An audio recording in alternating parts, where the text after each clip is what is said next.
ETV ప్రేక్షకులకి నమస్కారం. Triple intelligence of శుభమస్తు కార్యక్రమానికి స్వాగతం. ఈనాడు శుభమస్తు కార్యక్రమంలోని గ్రహఫల మంచంలో గ్రహాల యొక్క స్థితిగతులు, వాటి యొక్క శుభాశుభ ఫలితాల గురించి పరిశీలిద్దాం.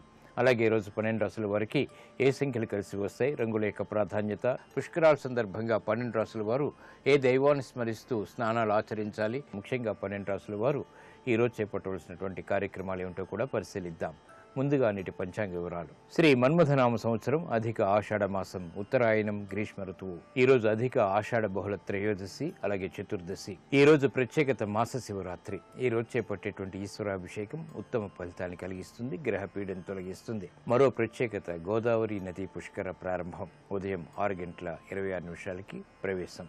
ఈ గోదావరి నది పుష్కరాల సమయంలో చేసేటువంటి స్నానాది కార్యక్రమాలు, పితృకర్మలు, దాన ధర్మాలు ఉత్తమ ఫలితాన్ని కలిగిస్తుంది, గ్రహరీత్యా ఏర్పడేటువంటి ప్రతికూలతను తొలగిస్తుంది. ముఖ్యంగా బృహస్పతి ద్వారా ఏర్పడేటువంటి ప్రతికూల పరిస్థితులు దూరమవుతాయి. ఈ రోజు చేపట్టేటువంటి పుణ్య కార్యక్రమాలు కుజుడు ద్వారా ఏర్పడేటువంటి ప్రతికూల పరిస్థితులను కూడా దూరం చేస్తుంది, రుణ ఒత్తిడిని దూరం చేస్తుంది. ఈ రోజు చేపట్టేటువంటి దాన ధర్మాలు, గోదావరి నదీ స్నానం, కందుల దానం, సుబ్రహ్మణ్య స్వామి యొక్క అభిషేకం ఇత్యాది పుణ్య కార్యక్రమాలన్నీ కూడా గ్రహ పీడను తొలగిస్తుంది, ఆర్థిక వ్యవహారాల్లో అభివృద్ధిని కలిగిస్తుంది. ఈ రోజు నక్షత్రం మృగశిర నక్షత్రం. ఇది కూడా కుజుడు యొక్క నక్షత్రం. ఈ మృగశిర నక్షత్రంలో ఈరోజు పుట్టేటువంటి వారికి ఎటువంటి దోషం లేదు, శుభప్రదమైనది. ఈ మృగశిర నక్షత్రంలో పుట్టేటువంటి వారికి కుజ మహాదశతోటి ప్రారంభమవుతుంది. ప్రస్తుతం కుజుడు యొక్క స్థితి మిథున క్షేత్ర స్థితి, మిత్రుడైనటువంటి రవి యొక్క యుతి, స్వక్షేత్రగతుడైనటువంటి బుధుడు యొక్క యుతి ఉంది. కాబట్టి ఇది ధైర్యంతో కూడినటువంటి కార్యక్రమ నిర్వహణకి, తద్వారా విజయాలకి బాగా దోహదపడుతుంది. ఇక ఈరోజు గ్రహాల యొక్క స్థితిగతులను కనుక పరిశీలించినట్టయితే రవి, కుజ, బుధుడు యొక్క స్థితి మిథున క్షేత్రంలో, ఇక్కడ బుధుడికి స్వక్షేత్ర స్థితి, బృహస్పతి యొక్క సంచారం సింహరాశిలోకి ప్రవేశం.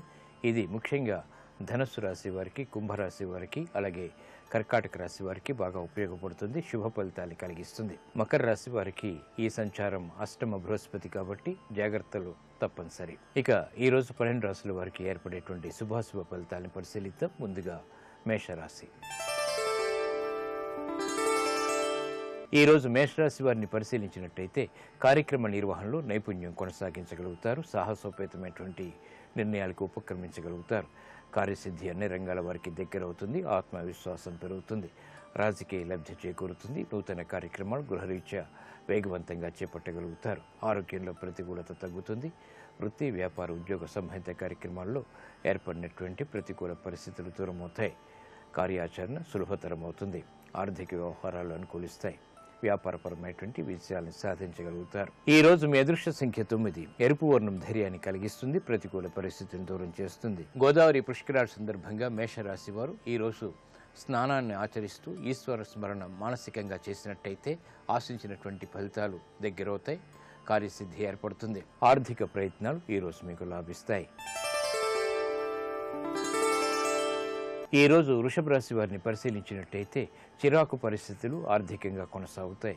సంభాషణల విషయంలో జాగ్రత్తలు వహించాలి. వృత్తి, వ్యాపార, ఉద్యోగ సంబంధిత కార్యక్రమాల్లో సంకట పరిస్థితుల్ని ఎదుర్కోవాల్సినటువంటి ఆవశ్యకత ఉంటుంది. కార్యక్రమ నిర్వహణలో శ్రద్ధ తగ్గుతుంది. గృహ సంబంధిత కార్యక్రమాలు సామాన్యం.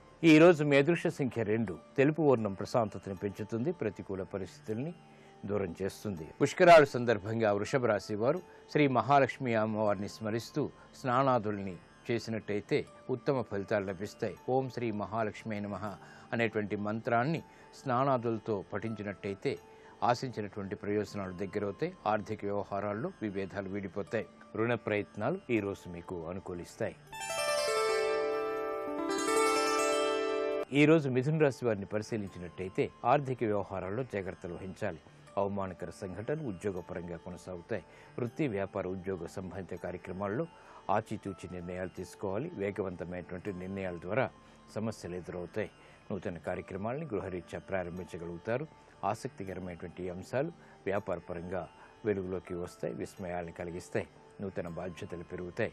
సంకట పరిస్థితుల్ని ధైర్యంగా ఎదుర్కోలేకపోతారు. ఈ రోజు మీ అదృష్ట సంఖ్య 1. పసుపు వర్ణం త్వరితగతిని శుభాన్ని కలిగిస్తుంది, ప్రతికూల పరిస్థితులను దూరం చేస్తుంది, శుభవార్తలను దగ్గర చేస్తుంది. పుష్కరాల సందర్భంగా మిథున రాశి వారు శ్రీ మహాగణపతిని స్మరిస్తూ స్నానాదులు ఆచరించినట్లయితే విఘ్నాలు దూరమవుతాయి. గణపతి యొక్క స్తుతి ఈ రోజు మీకు ఉత్తమ ఫలితాన్ని కలిగిస్తుంది, ఆశించినటువంటి ప్రయోజనాలను దగ్గర చేస్తుంది.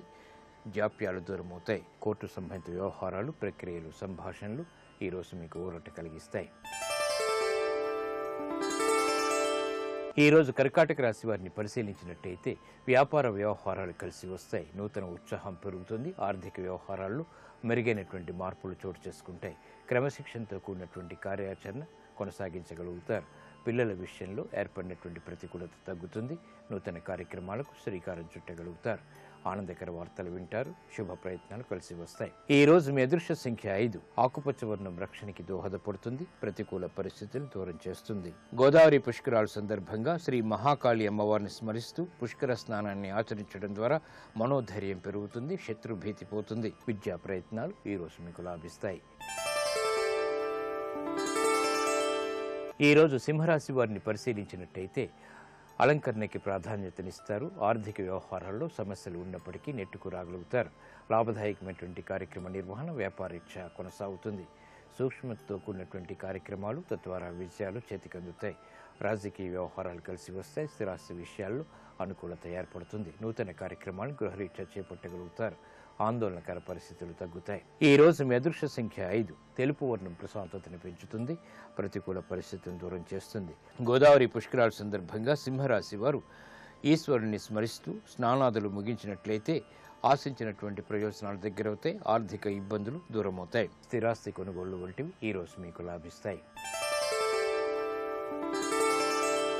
ఈ రోజు కన్యారాశి వారిని పరిశీలించినట్టయితే వ్యవహారాల్లో చుక్కెదురు పరిస్థితుల్ని అధిగమించగలుగుతారు. నూతన ఉత్సాహం కొనసాగుతుంది. ప్రావీణ్యతతో కూడినటువంటి కార్యక్రమాల్ని అవలీలగా చేపట్టగలుగుతారు. ఆత్మవిశ్వాసం కలిగి ఉంటారు. వ్యాపార ప్రతిబంధకాలు తొలగిపోతాయి. నైపుణ్యం పెరుగుతుంది. ఏకాగ్రత పెరుగుతుంది. కార్యక్రమాల్లో ఆశించినటువంటి ప్రయోజనాలు దగ్గరవుతాయి. గృహంలో ఆనందకర సంఘటనలు కొనసాగుతాయి. శుభవార్తలు వింటారు. శుభ పరిణామాలు వ్యాపార పరంగా కూడా చోటు చేసుకుంటాయి. ఆరోగ్యం పదిలం. ఈ రోజు మీ అదృష్ట సంఖ్య 1. పసుపు వర్ణం త్వరితగతిని శుభాల్ని కలిగిస్తుంది.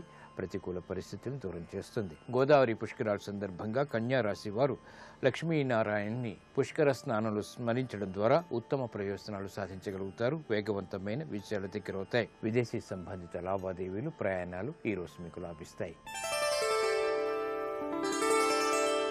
ఈ రోజు తులారాశి వారిని పరిశీలించినట్టయితే శుభ పరిణామాలకి శ్రీకారం చుట్టగలుగుతారు. గతంలో వేధించినటువంటి సమస్యలకు పరిష్కారాలు లభిస్తాయి. నూతన ఉత్సాహం పెంపొందింపచేసుకునేటువంటి అవకాశాలు దగ్గరవుతాయి. విద్యా సంహిత వ్యవహారాల్లో ఆగిపోయినటువంటి పనులు తిరిగి ఊపందుకుంటాయి. నూతన కార్యక్రమాన్ని ప్రారంభించగలుగుతారు. వ్యవహార దక్షత పెరుగుతుంది. ఆర్థిక వ్యవహారాల్లో అనువైనటువంటి మార్పులు చోటు చేసుకుంటాయి. కార్యక్రమ నిర్వహణలో ఆశించినటువంటి ప్రయోజనాలను పొందగలుగుతారు. విదేశీ సంబంధ బాంధవ్యాలు పెరుగవుతాయి. నూతన ఆశలు చిగురింపచేసేటువంటి అవకాశాలు ఆనందంగా స్వీకరించగలుగుతారు. ఈ రోజు మీ అదృష్ట సంఖ్య 2. తెలుపు వర్ణం ప్రశాంతతను పెంచుతుంది. ప్రతికూల పరిస్థితులను దూరం చేస్తుంది. గోదావరి పుష్కరాల సందర్భంగా తులారాశి వారు ఈశ్వర స్మరణ చేస్తూ స్నానాదులు కనుక పూర్తి చేసినట్లయితే ఉత్తమ ప్రయోజనాలు సిద్ధిస్తాయి. ఏలినాటి శని ద్వారా ఏర్పడేటువంటి ప్రతికూల పరిస్థితులను తొలగించుకోగలుగుతారు. ఆర్థిక ప్రయత్నాలు ఈ రోజు మీకు లాభిస్తాయి. ఈ రోజు వృశ్చిక రాశి వారిని పరిశీలించినట్టయితే లాభదాయకమైనటువంటి కార్యక్రమ నిర్వహణ వ్యాపారీత్యా కొనసాగుతుంది. సంకట పరిస్థితులు ఆర్థికంగా చోటు చేసుకుంటాయి. ఉద్యోగ వ్యవహారాల్లో దూకుడు నిర్ణయాలు పనికిరావు.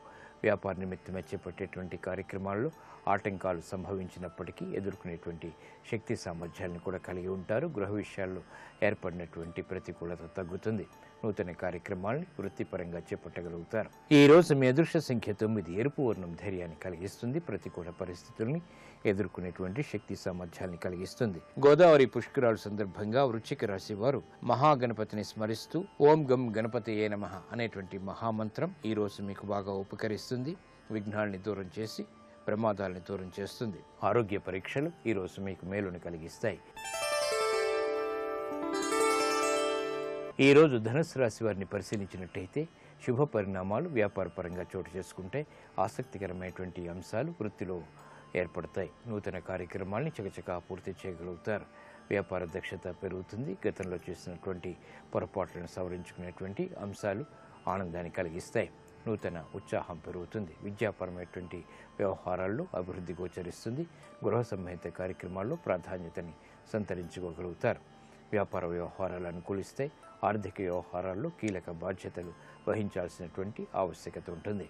గృహ విషయాల అనుకూలం, ప్రయాణాలు సానుకూలం. ఈ రోజు మీ అదృష్ట సంఖ్య 3. పసుపు వర్ణం త్వరితగతిని శుభాన్ని కలిగిస్తుంది, శుభవార్తల్ని తెచ్చిపెడుతుంది. గోదావరి పుష్కరాల సందర్భంగా ధనుసు రాశివారు శ్రీ వెంకటేశ్వర స్వామిని స్మరిస్తూ స్నానాదులు పూర్తి చేసినట్లయితే ఆర్థిక వ్యవహారాల్లో మెరుగైనటువంటి మార్పులు చోటు చేసుకుంటే అదృష్ట సంఘటనని ఆహ్వానించగలుగుతారు. ఓం శ్రీ వెంకటేశాయ నమః అనేటువంటి మహామంత్రం ఈ రోజు మీకు మేలును కలిగిస్తుంది. విదేశీ సంబంధిత లావాదేవీలు, సంభాషణలు, ప్రక్రియలు ఈ రోజు మీకు లాభిస్తాయి. ఈ రోజు మకర రాశి వారిని పరిశీలించినట్లయితే వ్యాపార వ్యవహారాల్లో అనుకూలత ఏర్పడుతుంది. నూతన కార్యక్రమాలకు శ్రీకారం చుట్టగలుగుతారు. అవమానకర సంఘటనలు ఉన్నప్పటికీ నెట్టుకు రాగలుగుతారు.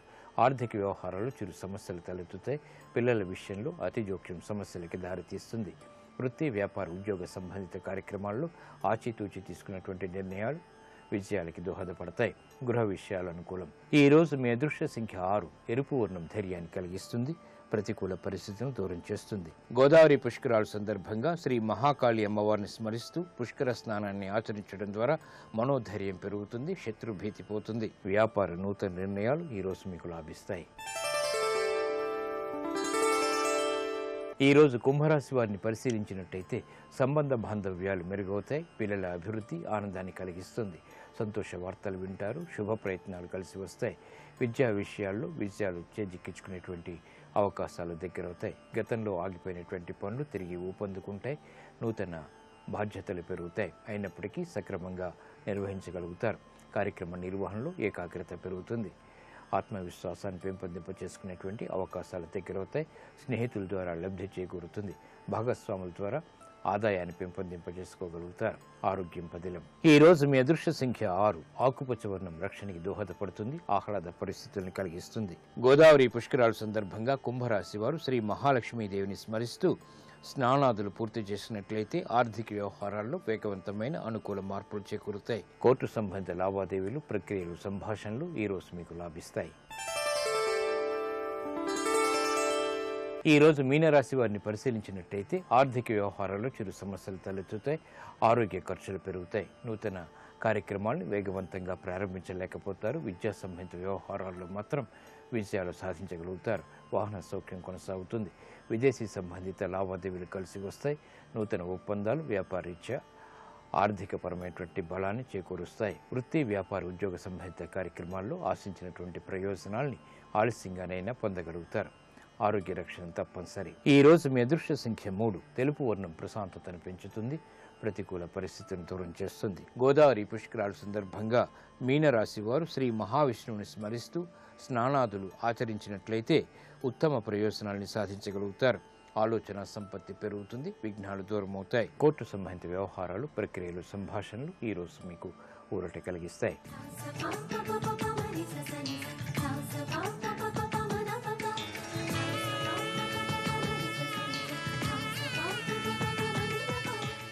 భారతదేశం అనేకమైనటువంటి నదులకు పుట్టినిల్లు. ఆ నదులు కూడా ఏదో భౌగోళికంగా ఇలా ప్రవహిస్తాయి, దానివల్ల ఇన్ని లక్షల ఎకరాల భూమి సస్యశ్యామలంగా పంట పండుతోంది అని ప్రతిపాదించడం ఒక్కటే కాదు. ఒక్కొక్క నది ఏర్పడింది, ఒక్కొక్క నది ప్రవహించింది అంటే దాని వెనక మహర్షుల యొక్క తపస్సు ఉంది.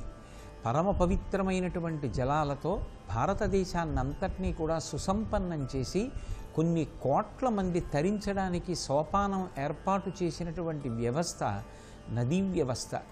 అటువంటి నదులలో కొన్ని నదులు వర్షముల మీద ఆధారపడతాయి. కొన్ని నదులు జీవనదులు అని పిలుస్తారు. జీవనది అన్న మాటకు అర్థం ఏమిటంటే అది కేవలం వర్షధారల మీద ఆధారపడదు. ఆధారపడకుండా నిరంతరం ప్రవహించేటటువంటి లక్షణాన్ని పొంది ఉంటుంది. అటువంటి అద్భుతమైనటువంటి నదులలో ప్రత్యేకించి దక్షిణ భారతదేశంలో ప్రవహించేటటువంటి నదులలో తలమానికమైనటువంటిది గోదావరి నది.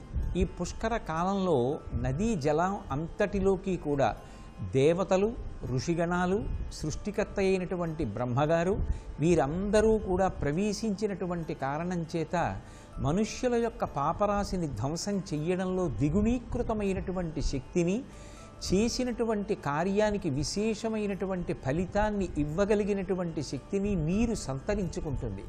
తజ్జలాన్ అని నీటికి పరమేశ్వర స్వరూపంగా ఒక పేరు. నీటిలోకి తొందరగా భగవానుడు ఆవాహన అవుతాడు. ఆ నీరు కేవలం త్రాగినంత మాత్రం చేత దాహాన్ని తీర్చేటటువంటి శక్తి కలిగి ఉండడం మాత్రమే కాకుండా జీవుని యొక్క పాపరాశిని ధ్వంసం చెయ్యగలిగినటువంటి శక్తిని కూడా పొంది ఉంటుంది. దాన్ని ఋషులు దర్శనం చేశారు. అంతటి పరమోత్కృష్టమైనటువంటి ప్రవాహం కలిగినటువంటిది గోదావరి నది. శ్రీనాథ మహాకవి గోదావరి యొక్క వైభవాన్ని ఒక చోట వర్ణిస్తాడు. వర్ణిస్తూ ఆయన ఒక మాట అంటాడు, ఆపాతాళ గభీర నీరకు అది సుధాహారామల శ్రేణికిన్. ఆ నది ఎంత గొప్ప ప్రవాహాన్ని కలిగి ఉంటుంది అంటే ఆపాతాళ గభీర నీరకు అని మొదలుపెట్టాడు. పాతాళలోకం నుంచి పెళ్ళుబుకినటువంటి ప్రవాహం ఎంత వేగంగా పైకి చిమ్మి ప్రవహిస్తుందో అంత గొప్ప ప్రవాహం కలిగినటువంటి నది అయి ఉంటుంది.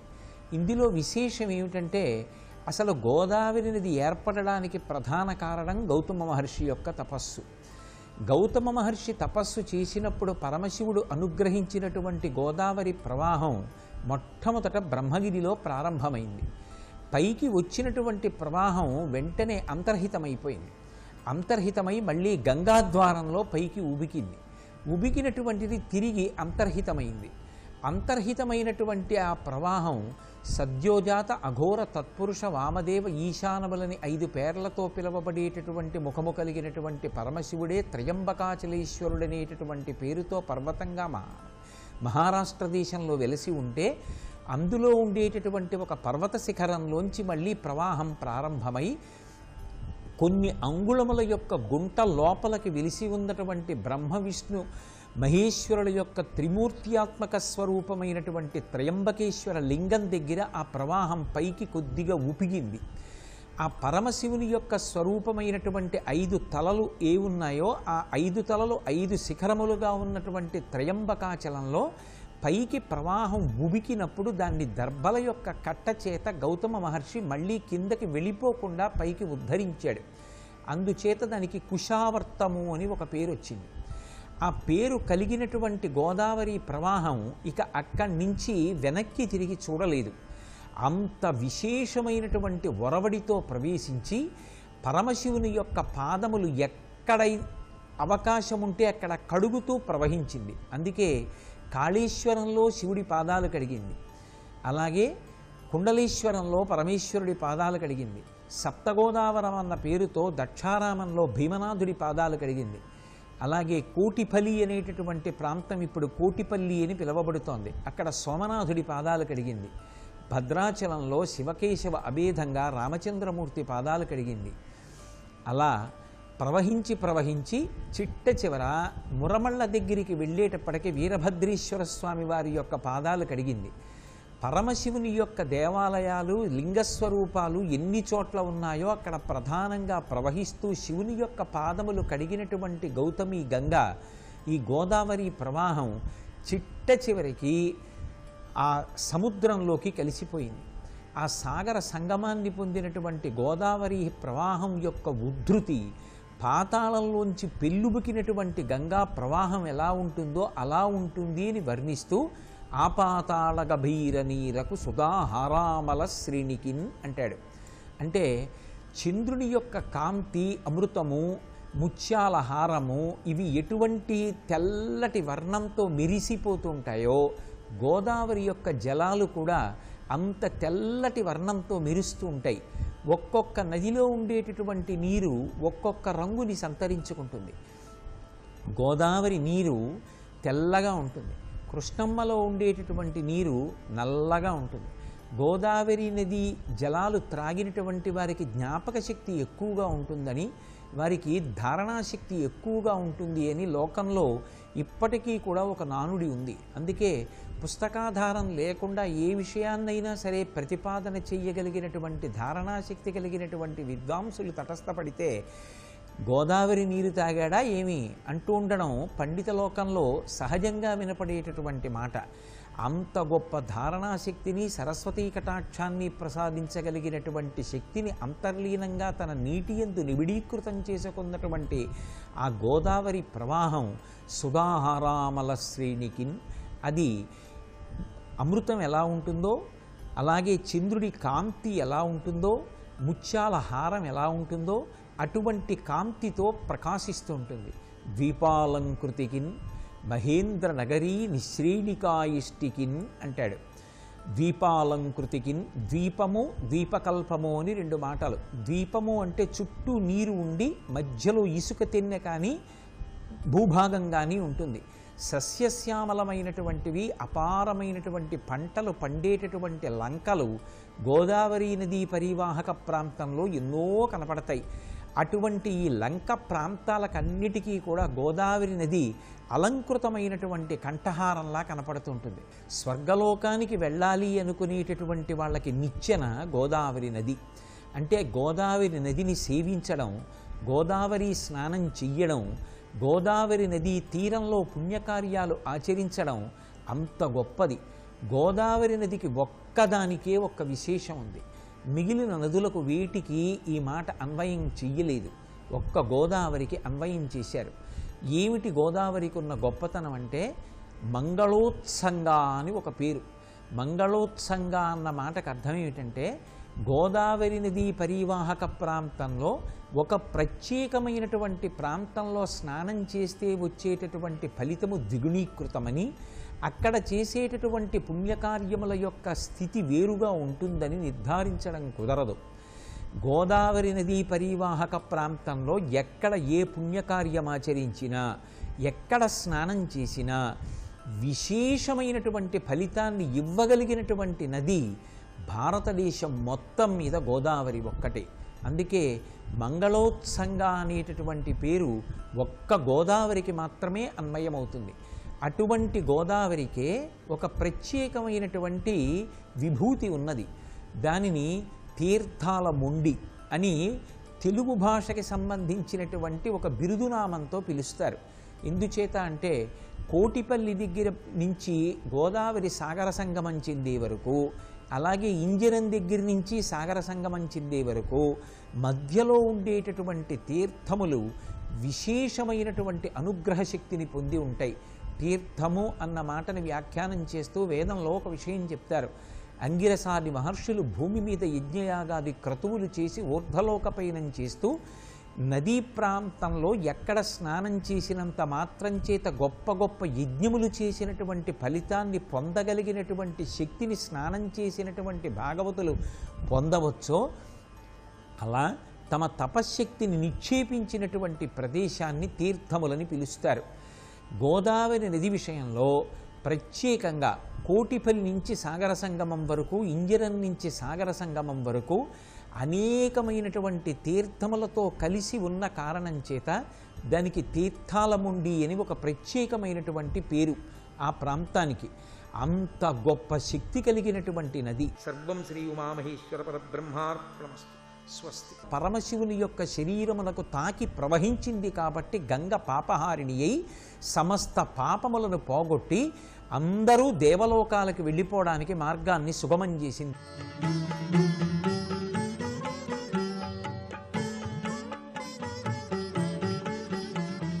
ఈటీవీ ప్రేక్షకులకు నమస్కారం.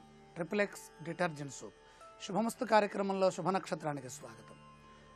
ప్రధానంగా మంగళవారము త్రయోదశి మృగశిరా నక్షత్రం ధ్రువయోగంతో ప్రారంభమవుతుంది. గోదావరి పుష్కరాలు ప్రారంభమవుతున్నాయి. దేవగురువైనటువంటి బృహస్పతి సింహరాశిలోకి ప్రవేశించడం ద్వారా గోదావరి పుష్కరాలు ప్రారంభమవుతాయి. గోదావరి నదిలో స్నానం చేయటం చాలా విశేషం. అందులోనూ మృగశిరా నక్షత్రం సోమో రాజా మృగశీరుషేణ ఆగన్నో మనోబలాన్ని ప్రసాదించేటటువంటి గొప్ప కుజ ఆధీనంలో ఉన్నటువంటి సుబ్రహ్మణ్యేశ్వరుడికి సంబంధించిన నక్షత్రం మంగళవారం, భౌమవారం. మంగళప్రదమైన మంగళ స్నానం పుష్కర ప్రారంభంలో చేయటం ఎంతో విశేషం. ధ్రువయోగం ఈరోజు ఆచరించాల్సినటువంటి విధి విధానాల్లో ప్రధానంగా స్నానం చేసేటటువంటి సందర్భంలో గంగే చ యమునే కృష్ణే గోదావరి సరస్వతి నర్మదే సింధు కావేరి జలేస్మిన్ సన్నిధిం కురు. ఈ మాట చెప్పుకొని స్నానం చేయండి. ఎక్కడ ఉన్నా సరే ఈ పుష్కర ప్రభావము అధిక ఆషాఢ మాసంలో బహుళ పక్షంలో ఈ రోజున మనకి విశేషమైనటువంటి శుభ ఫలితాన్ని ప్రసాదిస్తోంది. అలాగే విశేషంగా వణిజకరణము, దాని తర్వాత విష్టికరణము ఉపయుక్తమైనటువంటి ఆరోగ్య సంబంధమైన అంశాలన్నీ ప్రారంభించడానికి సహకరించేటటువంటి శుభ నక్షత్రం, శుభయోగం అన్ని విధాలా కలిసి వస్తుంది. యోగం బాగుంది, నక్షత్రం బాగుంది, బహుళ పక్షంలో త్రయోదశి ఘడియలు, అలాగే భౌమవారం. ఈ భౌమవారం నాడు చేస్తున్నటువంటి కార్యక్రమములన్నీ కూడా భూమిపుత్రుడైనటువంటి కుజుడు ఆధీనంలో ఉంటాయి కాబట్టి కుజ శ్లోకాన్ని చదువుకొని పనులు ప్రారంభిస్తే, ప్రయాణాల్లో జాగ్రత్తలు తీసుకుంటూ ముందుకు వెళితే అత్యద్భుతమైనటువంటి శుభయోగం సిద్ధిస్తుంది. ప్రదోష సమయాల్లో చేసేటటువంటి సుబ్రహ్మణ్య ఆరాధన, అలాగే సుబ్రహ్మణ్యేశ్వర దీపం, సుబ్రహ్మణ్యేశ్వర స్వామి వారి దగ్గర పెట్టేటటువంటి ఆవునేతి దీపం సంపూర్ణమైన శక్తిని, ఆరోగ్యాన్ని అందిస్తుంది. రేపటి శుభ నక్షత్రాన్ని పరిశీలన చేసినట్లయితే వ్యాఘాత యోగంతో ప్రారంభమవుతున్నటువంటి ఆర్ద్రా నక్షత్రయుతమైన చతుర్దశి ఘడియలతో బుధవారం ప్రారంభమవుతోంది. అమావాస్యకు ముందు వచ్చేటటువంటి ఈ వ్యాఘాతము ఎంత మాత్రము సహకరించదు. అనుకూలించేటటువంటి యోగాలు చాలా తక్కువగా ఉన్నాయి. దైవ ధ్యానాలకి, దైవ ప్రార్థనలకి, విష్ణు సంబంధమైనటువంటి ఆరాధనకి, ఈశ్వర సంబంధమైనటువంటి ప్రార్థనలకి వినియోగిస్తే పరిపూర్ణమైనటువంటి శుభయోగం సిద్ధిస్తుంది. ప్రధానంగా చతుష్పాత్ కరణం, ప్రాతకాలంలోనేమో ఉదయం పూట శకుని కరణం ఉంది, తర్వాత చతుష్పాత్ కరణం ఉంది. ఈ శకుని చతుష్పాత్ కరణాలు అమావాస్యకి దగ్గరగా వస్తాయి. ఈ కరణాలు యోగాన్ని ఇవ్వకుండా యోగ భంగాన్ని ఇస్తుంటాయి కాబట్టి మన ఆలోచన, మన ప్రవర్తన, మన మాట, మన సంకల్పము అనుకూలంగా ఉండేట్టుగా దైవ ప్రార్థన చేస్తే అత్యద్భుతంగా ఉంటుంది.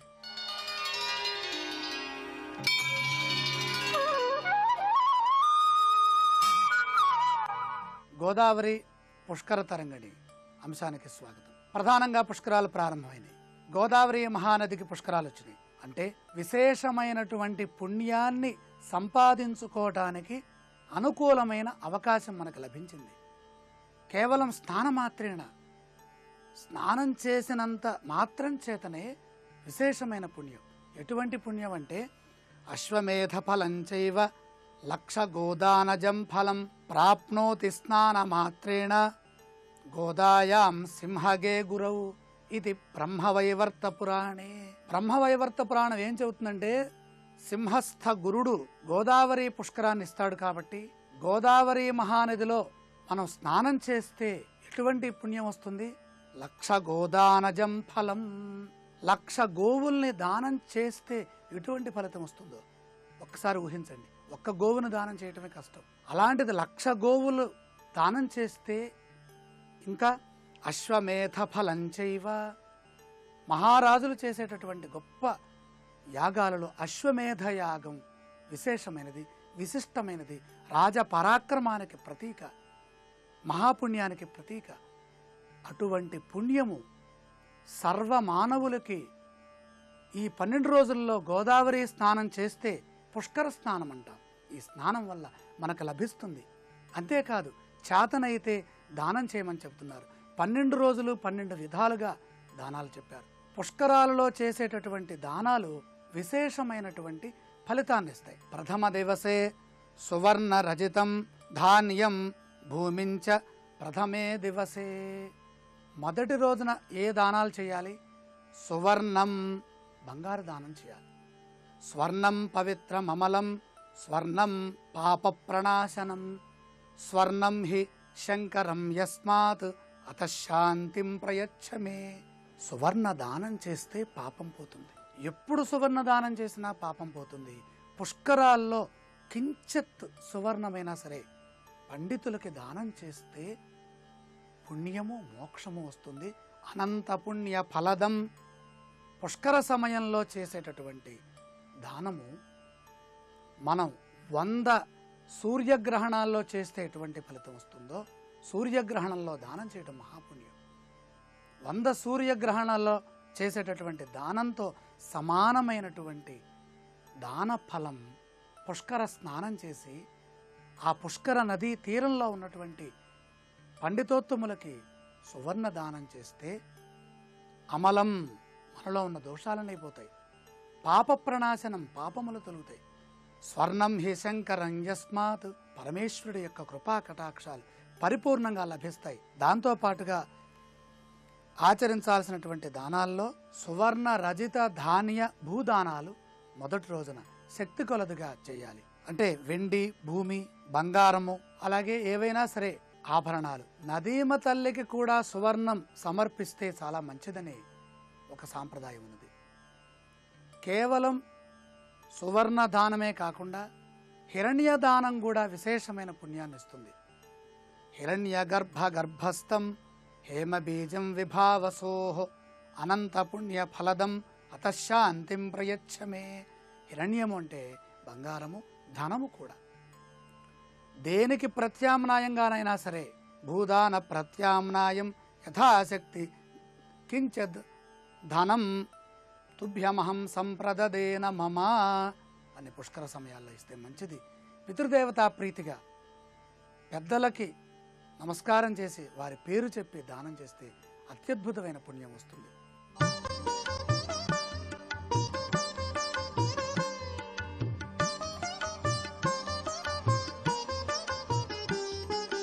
ఈటీవీ ప్రేక్షకులకు నమస్కారం.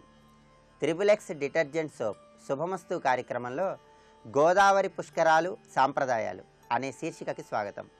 ఈ శీర్షికన గోదావరి పుష్కరాలు ప్రారంభమైన శుభతరుణంలో ఎటువంటి విధి విధానాలను పాటిస్తూ పుష్కర స్నానాన్ని ఆచరించాలో, ముక్కోటి దేవతల యొక్క అనుగ్రహాన్ని సులభంగా పొందటానికి ఎటువంటి ప్రక్రియలను అవలంబించాలో పరిశీలిద్దాం. పుష్కరం అంటే నీటిని గ్రహించేది అని అర్థం. పుష్కరం అంటే 12 సంవత్సరాలకు ఒకసారి అనే అర్థం కూడా ఉంది. జన్మ ప్రభృతి యత్ పాపం స్త్రీయావా పురుషేణవా పుష్కర స్నాన మాత్రేణ సర్వపాపం వినశ్యతి. అంటే పుట్టినది మొదలు ఇప్పటి వరకు స్త్రీలైనా సరే పురుషులైనా సరే ఎటువంటి పాపాలు చేసినా సరే ఆ పాపాలన్నింటినీ తొలగింపజేసేటటువంటి శక్తి పుష్కర స్నానానికి ఉంది. గోదావరి నదికి పుష్కరాలు వస్తున్నటువంటి ఈ శుభతరుణంలో ఆ గోదావరి నదిలో తుందిలుడు అనే పేరు కలిగినటువంటి పుష్కరుడు, దేవగురువు అయినటువంటి బృహస్పతి, బ్రహ్మ, విష్ణువు, మహేశ్వరుడు, ఈ ముగ్గురు త్రిమూర్తులు, ముక్కోటి దేవతలు అందరూ కూడా ప్రవేశిస్తారు. కాబట్టి ఎవరైతే గోదావరి పుష్కర స్నానాన్ని ఆచరిస్తారో వాళ్ళు ముక్కోటి దేవతల యొక్క అనుగ్రహాన్ని సులభంగా పొంది అష్టైశ్వర్యాలను సిద్ధింపజేసుకోవటానికి, భోగ భాగ్యాలతో విరాజిల్లటానికి ఆస్కారం ఎంతగానో ఉంది. ఎవరైనా సరే పుష్కర స్నానం చేయలేని వాళ్ళు పుష్కర స్నానం చేసినటువంటి ఫలితాన్ని పొందటానికి త్రిపుష్కర త్రిపుష్కర త్రిపుష్కర అని 3 సార్లు అనుకోవాలి. దానికి కారణం ఏంటంటే జగద్గురువులైన శంకరాచార్యుల వారు ఏం చెప్పారంటే త్రిపుష్కర త్రిపుష్కర త్రిపుష్కరేతి సంస్మరేత్ సదూరదేశ గోపియస్తదంగ పాపనాశనం ప్రసన్న దుఃఖ భంజనం సురంజనం సుధాకరం నమామి బ్రహ్మ పుష్కరం స వైష్ణవం స శాంకరం అంటూ జగద్గురువులైనటువంటి ఆదిశంకరాచార్యుల వారు సెలవిచ్చారు. అంటే త్రిపుష్కర త్రిపుష్కర త్రిపుష్కరేతి సంస్మరేత్.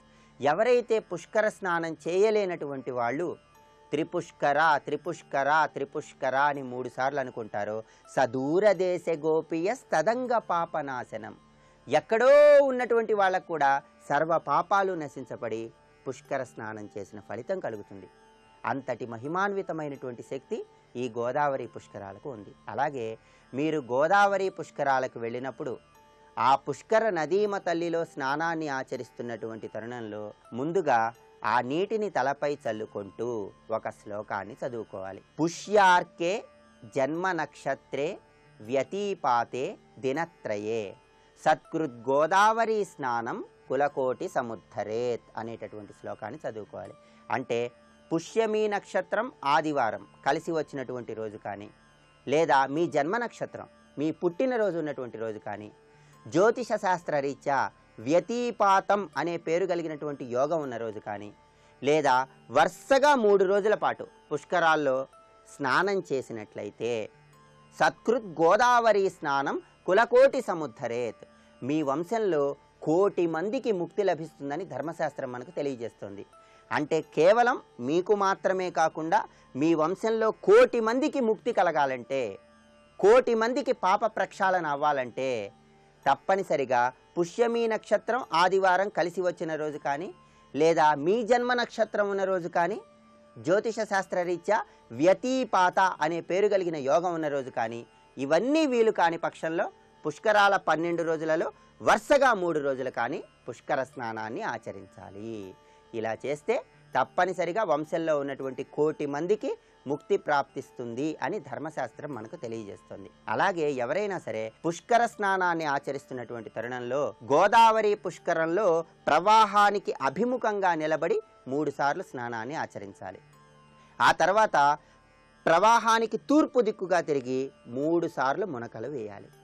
అలా 3 సార్లు మునకలు వేసి స్నానాన్ని ఆచరించిన తర్వాత 8 సార్లు అర్ఘ్యాన్ని విడిచిపెట్టినట్లయితే కుటుంబంలో సభ్యులందరూ పిల్లా పాపలతో సుఖ సంతోషాలతో భోగభాగ్యాలతో విరాజిల్లుతారని ధర్మశాస్త్రం మనకు తెలియజేస్తోంది.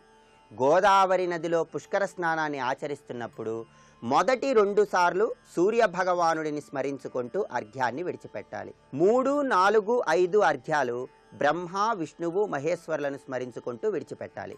6వ అర్ఘ్యాన్ని పుష్కరుడిని స్మరించుకుంటూ, 7వ అర్ఘ్యాన్ని దేవగురువైనటువంటి బృహస్పతిని స్మరించుకుంటూ, 8వ అర్ఘ్యాన్ని పుష్కర గోదావరి నదీమ తల్లిని స్మరించుకుంటూ విడిచిపెట్టినట్లయితే ఈ 8 అర్ఘ్యాల ద్వారా మీకున్న సర్వ పాపాలు పటాపంచలైపోయి సర్వ సుఖాలను పొందటానికి, ముక్కోటి దేవతల యొక్క అనుగ్రహాన్ని సులభంగా సిద్ధింపజేసుకోవటానికి ఆస్కారం ఎంతగానో ఉంది.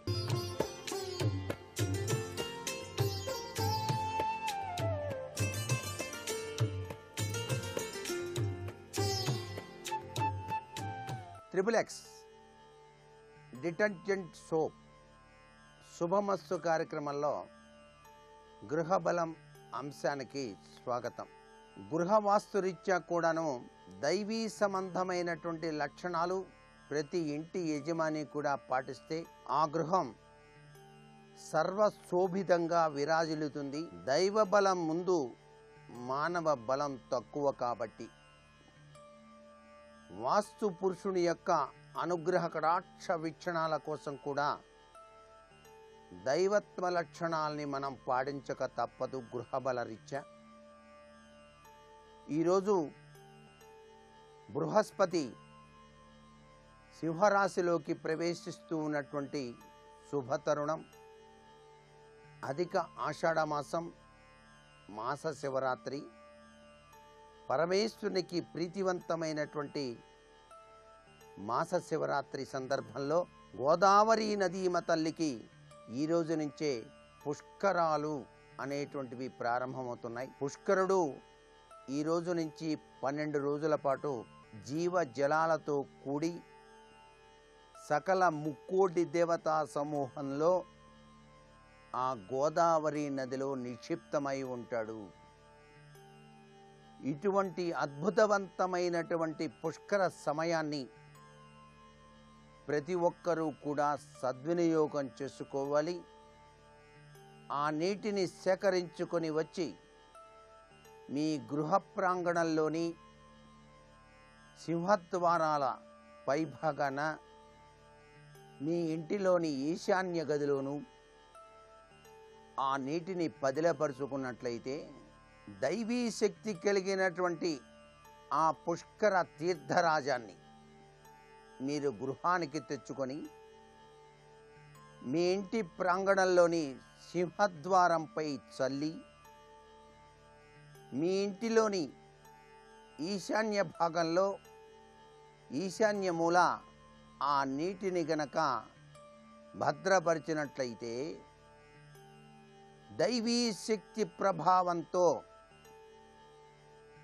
ముక్కోటి దేవతల అనుగ్రహ కటాక్ష వీక్షణాలతో మీ ఇంటిలో కూడా దైవీ శక్తి ప్రసారమవుతుంది అని చెప్పడంలో ఏమాత్రం సందేహం లేదు. పుష్కర స్నానం పుణ్యస్నానం అన్నారు కాబట్టి మీ ఇంటిలోని వారు ఎవరైనా కారణవశాత్తు పుష్కర స్నానానికి వెళ్ళలేకపోతే ఆ పుష్కర తీర్థరాజాన్ని స్నానం చేసేటువంటి నీటిలో కొద్దిగా చిలకరించి పవిత్రవంతమైనటువంటి ప్రార్థనను చక్కగా చేసి ఆ నీటిని స్నానం గనక చేసినట్లయితే పుష్కర స్నానం చేసినటువంటి పుణ్య ఫలాన్ని పొందటానికి ఆస్కారం ఎంతగానో ఉంటుంది సుమా.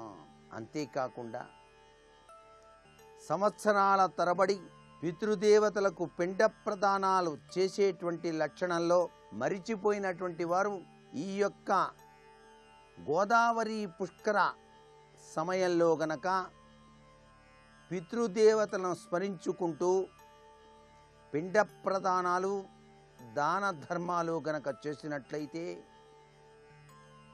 పైలోకంలో ఉండేటువంటి పితృదేవతల యొక్క ఆశీస్సులు మీ గృహంలో నివసించేటువంటి వంశోద్ధారక తత్వరీత్యా విశిష్టవంతమైనటువంటి సుఖప్రదమైనటువంటి అనుగ్రహానికి కారణమవుతాయి. ఆసుతోషుడైనటువంటి పరమేశ్వరుని ధ్యానం చేసి ఆయనకున్నటువంటి అష్టసిద్ధుల ప్రభావంలో జలశక్తి నిధిని సంపాదించుకున్న పుష్కరుడు బృహస్పతి సింహరాశిలోకి ప్రవేశిస్తూ ఉన్నటువంటి శుభతరుణంలో బృహస్పతితో కూడి ముక్కోటి దేవతలతో సహా అనేక కోట్ల నదీ జలాలతో ఈ యొక్క శుభ గడియలో నిక్షిప్తమై ఉన్నటువంటి ఈ పుణ్య దినాన మనం కూడా పుష్కర స్నానం పుణ్యస్నానం అనేటువంటి భావన పరంపరతో చక్కటి స్నానాన్ని ఆచరించి మన యొక్క కార్యక్రమాన్ని నిర్విఘ్నంగా నెరవేర్చుకొని ఆ పవిత్ర జలాల్ని మీ గృహానికి తీసుకొని వచ్చి మీరు గనక గృహంలో గనక చిలకరించినట్లయితే వాస్తు పురుషుడు చక్కటి యోగవంతమైన ప్రభావాన్ని మీ గృహానికి కలిగించి తీరుతాడు సుమా.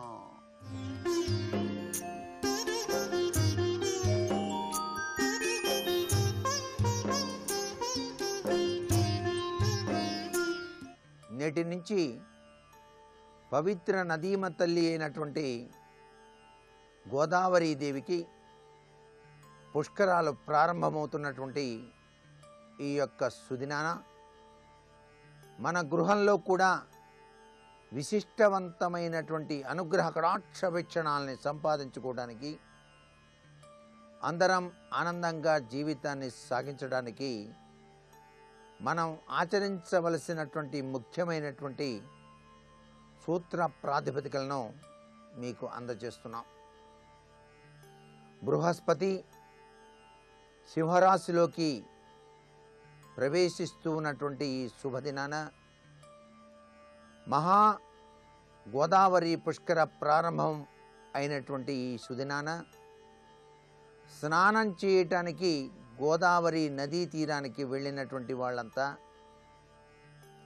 చక్కగా నదీమ తల్లి వద్దకు వెళ్ళిన తరుణంలో ఆచరించవలసిన సూత్ర ప్రాతిపదికలన్నీ కూడా పూర్తయిన పిదప ఒక రాగి చెంబులో ఆ యొక్క పవిత్ర నదీ జలాన్ని సేకరించి ఆ కలశాన్ని మీ గృహానికి తెచ్చుకొని అక్కడ ఆ రాగి కలశానికి చుట్టూతా కూడా చక్కగా పసుపు కుంకుమతో అలంకరింపచేసి పవిత్ర కలశంగా పూర్ణతత్వాన్ని ప్రసాదించి అమృతతుల్యంగా భావన చేసి 40 రోజుల పాటు నిత్యం కూడాను ఆ కలశంలో పసుపు కుంకుమ అక్షతలు పూలు గనక వేసినట్లయితే 40 రోజుల పిదప ఆ కలశాన్ని మీ యొక్క నదీ తీర ప్రాంతాలు ఉన్నట్లయితే అక్కడైనా సరే కలిపినట్లయితే ఈ యొక్క అధిదైవిక శక్తి తత్వం మీ గృహంలో పరమ పావనవంతమై విరాజిల్లుతుంది. నదీ జలాలకి ఉన్నటువంటి అధిభౌతిక శక్తి తత్వం మీ గృహంలో విశిష్టవంతమైన అదృష్టాన్ని ప్రసాదింపచేయటానికి ఆస్కారం ఉంది. మీకు దగ్గరలో గనక నదీ తీరాలు గనక లేకపోయినట్లయితే ఆ కలశంలోని పవిత్ర జలాన్ని ఇంటిలోని తులసి కోటలో మీరు నమస్కృతాంజలి గడిస్తూ అలా సమర్పించవచ్చు 40 రోజుల పిదప. సర్వే జనా సుఖినో భవంతు.